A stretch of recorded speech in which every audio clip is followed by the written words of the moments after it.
Hello everyone, आज आपण बनवणार आहोत विंटरसाठी काहीतरी कम्फर्टिंग आणि वॉर्म सूप, पंपकिन सूप.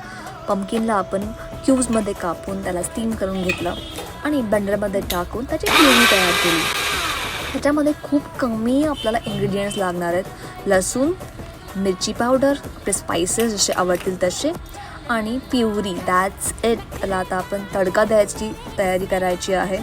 तडका मध्ये घी, हलकासा कढीपत्ता, लसूण चॉप करून आणि आपल्याला ब्लेंड केलेली प्युरी प्लस त्याच्यामध्ये सगळे स्पायसेस ॲड केलेले आहेत. असा मस्त कडक तडका द्यायचा आहे. सगळे इन्ग्रेडियंट्स त्याच्यामध्ये टाकायचे, प्युरी ब्लेंड केलेली ह्याच्यामध्ये ॲड करायची आणि मस्त वॉर्म सूप आपलं रेडी झालेलं आहे.